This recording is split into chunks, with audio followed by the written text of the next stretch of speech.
Hello students, welcome to my channel Brilliant Minds. आज हम करेंगे एक्सरसाइज 18B क्वेश्चन नंबर 3 का। हमने 1, 2, 3 हमने लास्ट वीडियो में कंप्लीट कर लिए हैं, बट हमने ये क्वेश्चन 9 तक ही किया था। क्वेश्चन 10, 11, 12 मैंने आपको कहा था कि मैं आपको नेक्स्ट वीडियो में समझाऊंगी, क्योंकि पहले मुझे आपको ये समझाना है कि कोफिशिएंट्स क्या होते हैं। तो अब हम देख लेते हैं पहले कोफिशिएंट्स क्या हैं। जैसे सपोज हमारे पास एक नंबर है जिसमें पहले लिखती हूँ, जैसे हमने लिख दिया 2a स्क्वायर प्लस b। अब हमें क्या बताना है, ये होती है टर्म्स। पहले हम टर्म्स को समझते हैं। टर्म्स क्या होते हैं, जैसे ये फर्स्ट टर्म है, ये सेकंड टर्म है। अब हमें ये देखना है कोफिशिएंट क्या होगा इसका। यहाँ पे हमें लिखना है कोफिशिएंट ऑफ, हमें फाइंड करना है coefficient of A square. A square का कोफिशिएंट क्या होगा, ए स्क्वायर कौन सी टर्म में आ रहा है, इस टर्म में, तो इसका कौन सा नंबर है 2, तो इसका कोफिशिएंट हो गया 2। देन अगर कोई क्वेश्चन हो हमारे पास, फॉर एग्जांपल यहाँ अपना क्वेश्चन ही ले लेते हैं। यहाँ पे देखिए हमें क्या फाइंड करना है, coefficient of x in 5x। 5x में यहाँ तो ट्रू फॉल्स है ना, हमने बताना था। अगर हमें फाइंड करना हो, हमें 5x में किसका कोफिशिएंट ढूंढना है, x का कोफिशिएंट ढूंढना है, तो वो क्या होगा 5। बट इन्होंने यहाँ क्या कहा है कि 5x, तो यहाँ पे ये क्या आगे statement false. Coefficient of ab in minus ab। अब माइनस ए बी का क्या मतलब होता है, माइनस ए बी का मतलब है -1ab। अगर किसी वेरिएबल के आगे कोई नंबर नहीं है तो इट मीन्स वहाँ पे 1 है। तो अगर आपको ए बी का कोफिशिएंट ढूंढना है तो -1 नहीं होगा, यहाँ पे उन्होंने यही कहा है, तो ये स्टेटमेंट क्या होगी आपकी, ट्रू। देन यहाँ पे उन्होंने कहा है coefficient of Y in -3xy। क्या ये है नो, क्या कोफिशिएंट आना था, हमें चाहिए सिर्फ y का। तो कोफिशिएंट का मतलब होता है जिसका पूछा गया है उसको छोड़ के बाकी सारे नंबर्स आ जाने हैं। तो यहाँ पे -3x आएगा, तो ये भी स्टेटमेंट क्या हो गई, फॉल्स। अभी हमने क्या समझा है कोफिशिएंट, तो हम क्या करेंगे, सबसे पहले कोफिशिएंट वाले क्वेश्चन को सॉल्व करके देखते हैं, जिससे आपको क्लैरिटी हो जाए ज़्यादा। सबसे पहले हम ये क्वेश्चन सॉल्व करते हैं। यहाँ पे क्या, write down the coefficient of x in each. हमें इन सबके कोफिशिएंट लिखने हैं। देखिए x का क्या कोफिशिएंट होगा, x के आगे कोई नंबर नहीं है, इट मीन्स x का कोफिशिएंट 1 है। यहाँ पे कोई नंबर नहीं तो उसका कोफिशिएंट भी 1 हो गया। -x का मीन्स इसका कोफिशिएंट क्या है, -1। इसका कोफिशिएंट क्या होगा, -3। x कोफिशिएंट मीन्स उस नंबर को छोड़ के बाकी टर्म में से सारे, तो इस टर्म का कोफिशिएंट हो गया -5a। इसका क्या कोफिशिएंट हो जाएगा 3/2y, क्योंकि x नहीं लिखना, क्योंकि हमें x का कोफिशिएंट बताना है तो उसको नहीं लिखेंगे। यहाँ पे क्या हो जाएगा a/y। आई थिंक अब आपको क्लियर हो रहा है कि कोफिशिएंट कैसे फाइंड करने हैं। यहाँ पे देखिए अब हमें उन्होंने नंबर्स दे दिए, इनको हम कर लेते हैं। जैसे अब हमारा फर्स्ट क्वेश्चन है 8, इसका फर्स्ट पार्ट हमें फाइंड करना है coefficient of x in -3xy² में। अब यहाँ पे इसका कोफिशिएंट क्या होगा, आपने ध्यान से देखना है, सिर्फ x को छोड़ के बाकी सारा नंबर, मीन्स -3 भी आएगा एंड y² भी आएगा। सेकंड क्वेश्चन है हमारा, यहाँ पे हमें क्या बताना है, ax में x का कोफिशिएंट x इन -ax। तो हमें क्या बताना है, coefficient of x in this. तो क्या कोफिशिएंट होगा इसका, -a। देन नेक्स्ट क्वेश्चन करते हैं हम। यहाँ पे अब हमें y का कोफिशिएंट बताना है इन -y, तो क्या आ जाएगा -1। y का कोफिशिएंट इसमें बताना है, तो y को छोड़ के बाकी क्या है 2/a। यहाँ भी सेम हमें y का कोफिशिएंट बताना है, तो आंसर क्या आ जाएगा -2z, क्योंकि y नहीं लिखना, जिसका कोफिशिएंट बताना है उसको नहीं लिखना आपने। इसमें क्या होगा, -a और x नहीं आएंगे, y²। यहाँ पे ध्यान से देखना है आपने, -3 आएगा, a भी आएगा, x² एंड y नहीं आएंगे, क्योंकि हम इसी का कोफिशिएंट फाइंड करना है। देन x y² को छोड़ के बाकी क्या बच गया, 5 है, तो ये हो गया इसका कोफिशिएंट। क्वेश्चन नंबर 7 एंड 8 तो आपको समझ आ ही गया अच्छे से, एंड क्वेश्चन नंबर 9 तो उससे भी ज़्यादा इजी और सिंपल है, क्योंकि इसमें आपको न्यूमेरिकल कोफिशिएंट बताना है बस। न्यूमेरिकल कोफिशिएंट का मतलब होता है सिर्फ जो भी आपकी टर्म है उसमें नंबर क्या है वो आप बता दो। इस टर्म का न्यूमेरिकल कोफिशिएंट है 5। इस टर्म का, जिस टर्म के आगे कोई नंबर नहीं होता, दैट इज़ 1। यहाँ पे भी 5, यहाँ पे क्या है -2, यहाँ पे 2/3, क्योंकि आपको सिर्फ न्यूमेरिकल कोफिशिएंट लिखने हैं, सिर्फ नंबर। यहाँ पे क्या आ रहा है नंबर -15 और नीचे क्या है 2 है हमारे पास। यहाँ पे अब आप ये देखिए, यहाँ पे 2 टर्म्स नहीं है। मैंने आपको यहाँ पे भी समझाया था जब हमने किया था, और ये पार्ट हम 4th पार्ट करेंगे, आपको और क्लैरिटी हो जाएगी। यहाँ पे जैसे उन्होंने लिखा है -7x/y, क्योंकि डिवाइड है तो ये एक ही टर्म है, प्लस माइनस से टर्म्स बनती हैं, तो इसका कोफिशिएंट क्या आ गया हमारे पास -7। एंड ये भी डिवाइड हो रहा है, कैसे लिखेंगे डिवाइड फॉर्म में 3x/2y, तो कोफिशिएंट क्या आ जाएगा -3/2। अब हमें स्टार्ट करना है अपना क्वेश्चन नंबर 4। क्वेश्चन नंबर 4 क्या है, state the number of terms in each of the following. हमें नंबर ऑफ टर्म्स बतानी है इन सब में। अब आपको जो मैंने लास्ट वीडियो में सिखाया था एक बार हम रिवाइज कर लेते हैं। जैसे यहाँ देखिए, मोनोमियल किसको बोलते हैं, जिसमें सिंगल टर्म है। बाइनोमियल जिसमें 2 टर्म्स है। 2 टर्म्स कैसे फाइंड करने हैं आपने ध्यान देना है। 2 टर्म्स मीन्स जैसे देखो ये 1 और 2, 1 और 2, 1 एंड 2, 1 एंड 2, कैसे प्लस जब माइनस आने से, प्लस माइनस लगाने से टर्म्स बनती हैं। ट्राइनोमियल जिसमें 3 टर्म्स होंगी, जैसे 1 2 3, यहाँ पे एक प्लस है यहाँ पे माइनस है, ये एक टर्म है, सेकंड एंड थर्ड। पॉलिनोमियल जिसमें वैसे तो ये सारे ही पॉलिनोमियल्स होते हैं, बस आपने याद रखना है 3 से ज़्यादा टर्म हो तो आप सबको पॉलिनोमियल बोल दिया करो, जब मल्टीनोमियल भी बोल सकते हैं। देन अब आपको ये तो क्लियर हो ही गया है।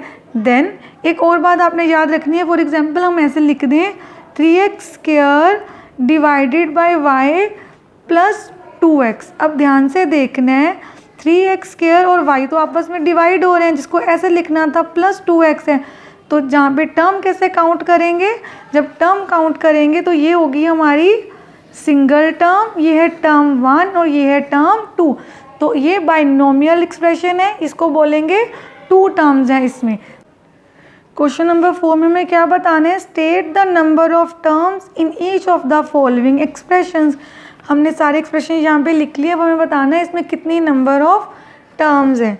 जैसे सबसे पहले काउंट करनी है हमने 1 2, अभी हमने देखा प्लस माइनस से टर्म्स बनती है 1 2, तो कितनी टर्म्स होंगी हमारे इस क्वेश्चन में 2 टर्म्स हैं। देन नेक्स्ट क्वेश्चन हम देखेंगे x इंटू 3 इंटू एक्स। तो मैंने क्या समझाया था आपको, 3 इंटू एक्स एक ही टर्म मानी जाती है, ये होगी आपकी सेकंड टर्म, तो इसमें भी कितनी टर्म्स हैं 2 टर्म्स हैं। देन यहाँ पे 3x और x/p एक ही टर्म होगी यहाँ पे भी, तो कितनी टर्म्स हैं 2 टर्म्स।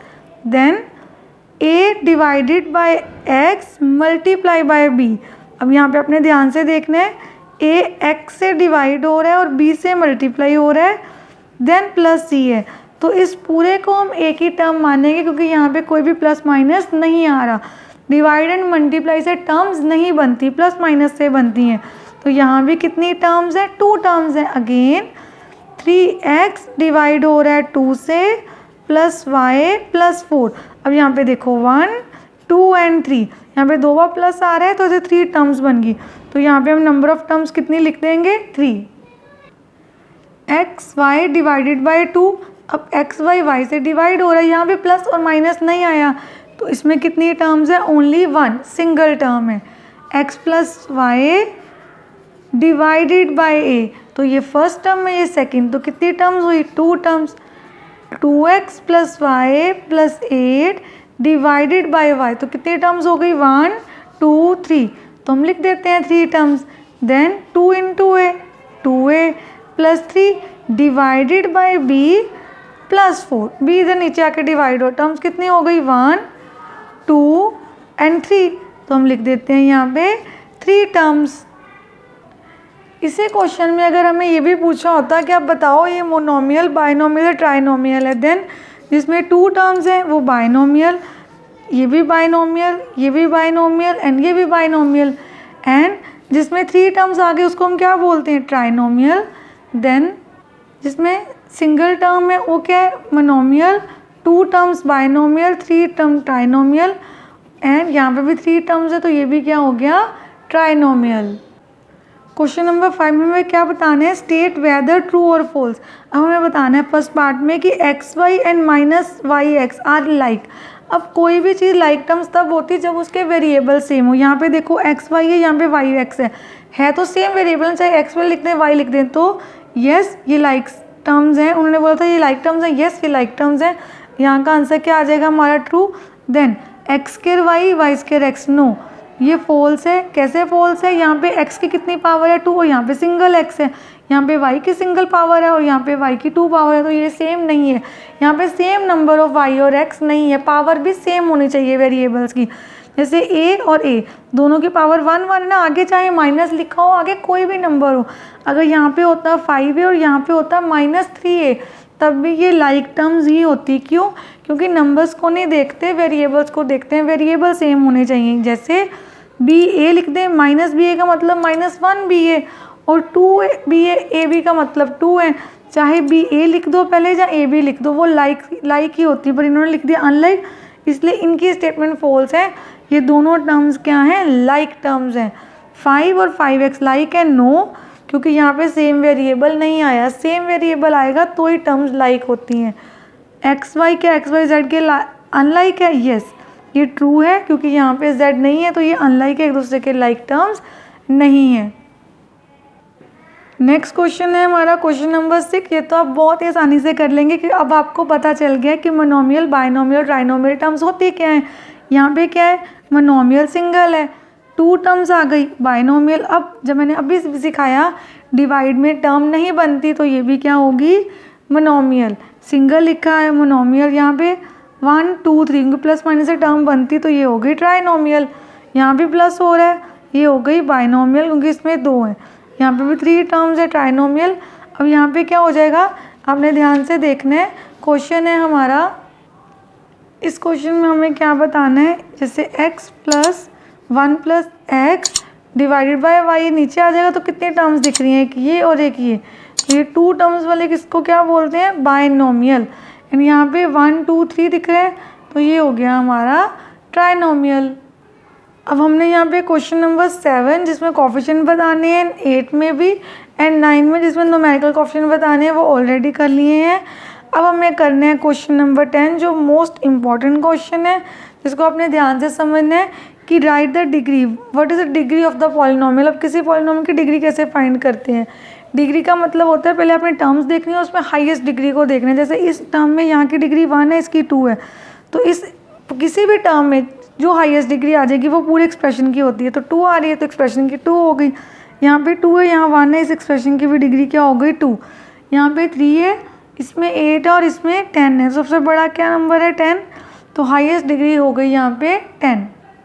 इस पार्ट में क्या होगा? 1 एंड 100 - 20, तो डिग्री आ गई यहाँ पे 20। यहाँ पे इसकी कोई डिग्री नहीं है, क्योंकि इसका तो कोई वेरिएबल नहीं है। यहाँ पे डिग्री 1 है, यहाँ पे 3 है, तो एक्सप्रेशन की डिग्री क्या आ गई हमारे पास? 3। नेक्स्ट 3 पार्ट्स जो 10th क्वेश्चन के ही 6 7 8 है, मैंने यहाँ पे लिख दिए हैं एक शीट पे, जिससे आपको इजीली समझ आ पाए। यहाँ पे देखिए x की पावर 2 है, y की पावर 1 है, तो इस टर्म की पावर क्या बन गई? 3। यहाँ पे y की पावर 2 है, टर्म की 2 हो गई। यहाँ पे x की 2 है, y की 5 है, तो यहाँ पे टर्म की पावर क्या हो गई? 7।